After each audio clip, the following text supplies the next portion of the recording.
हरियाणा के बिजली विभाग ने प्रदेश के उपभोक्ताओं को एक बड़ा झटका दिया है। बिजली विभाग ने अपने रेट बढ़ा दिए हैं।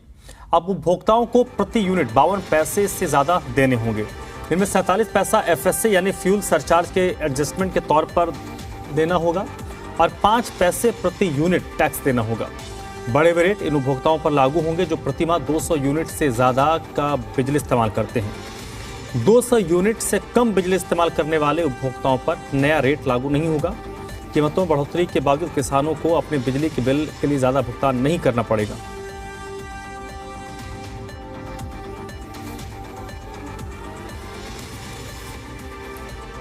और इस वक्त विजय राणा मेरे साथ जुड़ रहे हैं। विजय, बिजली की कीमतों में इजाफा, इसका कितना असर एक आम उपभोक्ता पर पड़ेगा, एक आम घरेलू नागरिक पर पड़ेगा?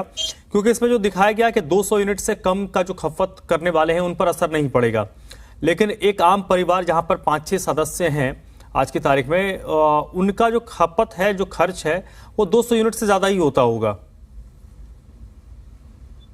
आम परिवार में 200 यूनिट से ज्यादा आराम से निकल जाता, चाहे गर्मी का मौसम हो चाहे सर्दी का मौसम हो। और 200 यूनिट का जो एक स्लैब है वो काफी कम है। एक परिवार में जो है आमतौर पर 500 या 600 यूनिट तक बिजली आराम से निकल जाती।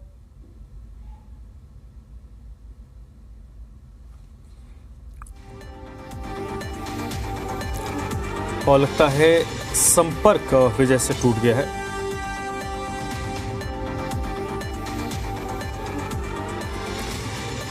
तो फिलहाल हरियाणा में बिजली उपभोक्ताओं पर एक महंगाई की मार पड़ी है। हालांकि जिन घरों में 200 यूनिट से कम बिजली खपत होता है। विजय एक बार फिर से मेरे साथ जुड़ चुके हैं। विजय, कंप्लीट कीजिए आप जो अपनी बात कह रहे थे। बताना चाह रहा था कि 52 पैसे प्रति यूनिट का जो अतिरिक्त जो बोझ पड़ेगा उपभोक्ताओं पर, जब वो पूरे महीने का अगर बिल देखा जाएगा तो उससे एक अच्छा खासा खर्च जो है वो निकलेगा। यानी हरियाणा में इस समय करीब 70 लाख बिजली उपभोक्ता यानी 70 लाख जो परिवार हैं बिजली का इस्तेमाल करते हैं। इसके अलावा अगर एक परिवार में सामान्य तौर पर 600 यूनिट बिजली निकलती है हर महीने, तो सरचार्ज लगाने के बाद ये जो अतिरिक्त खर्चा है ये 300 रुपए से भी ऊपर हो जाएगा। यानी किसी घर का अगर खर्च जो है 1000 रुपए बिल अगर आ रहा है महीने का, 1300 रुपए उसका बिल हो जाएगा। यानी एक अच्छा खासा बोझ उन पर पड़ेगा। और जहां तक 200 यूनिट बिजली की बात है, अगर 200 यूनिट का 1 यूनिट आगे निकल जाता है, यानी 201 यूनिट भी अगर हो जाती है, तब भी उसे पिछले 200 यूनिट का जो अतिरिक्त जो बोझ है यानी 100 रुपए 52 पैसे वो भी भरना पड़ेगा। यानी ये जो अतिरिक्त बोझ है 200 यूनिट से ऊपर अगर 1 यूनिट निकल जाती है तो देना पड़ेगा। अगर 200 यूनिट से कम रहता है तो इसमें छूट मिलेगी। हालांकि किसानों के लिए इसमें राहत दी गई है। किसानों को ये जो सरचार्ज है वो नहीं देना होगा और उन्हें वैसे बिजली जो है वो बहुत रियायती दरों पर दी जाती है। जो खेतों में ट्यूबवेल्स पर बिजली इस्तेमाल होती है वो काफी सस्ती दी जाती है किसानों को।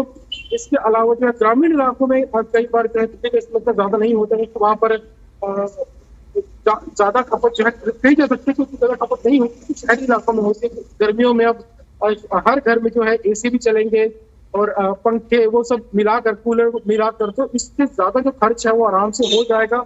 200 यूनिट तक अपने बिजली के बिल को सीमित रखना ये लगभग नामुमकिन है किसी शहरी परिवार के लिए। इसके अलावा सरकार की ओर से एक ये भी बात कही गई थी कि फिलहाल जो सरचार्ज है ये 3 महीने के लगाया गया, यानी अप्रैल, मई और जून महीने के लगाया गया है। तो हो सकता है जून के बाद इस सरचार्ज को वापस ले लिया जाए और जो सामान्य दरें है वो शुरू हो जाए। लेकिन फिलहाल जो है 1 अप्रैल से सरचार्ज लागू कर दिया गया है और अब जो बिजली है वो कम से कम जून तक तो महंगी रहेगी।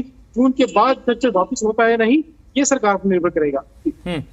और किसानों की अगर बात करें तो क्या जो किसान बिजली इस्तेमाल करते हैं उस पर भी ये लागू होगा या उसको अलग रखा गया है? किसानों को इसमें छूट दी गई है। किसानों के ऊपर ये लागू नहीं होगा क्योंकि किसानों को जो बिजली सरकार देती है तो सरकार की कोशिश यही रहती है कि उन्हें रियायती दरों पर बिजली दी जाए। क्योंकि जैसे अब गेहूं का सीजन गया है, अब धान लगाने का सीजन जो है वो आएगा और उसमें बिजली ट्यूबवेल जो है वो दिन रात चलते हैं किसानों के। और किसानों को हर तरह से रियायत देने की सरकार कोशिश करती है, चाहे वो खाद की बात हो दवाइयों की बात हो, बीज की बात हो या बिजली की बात हो। तो इस जो सरचार्ज है, जो बोझ बढ़ाया गया है, इससे किसानों को अलर्ट रखा गया है। किसानों को ये नहीं देना पड़ेगा। उन्हें जैसे ही जो पिछली जो रियायती दर को बिजली मिल रही थी, वैसे ही उन्हें लगातार दी जाए। चलिए विजय, बहुत बहुत शुक्रिया आपका।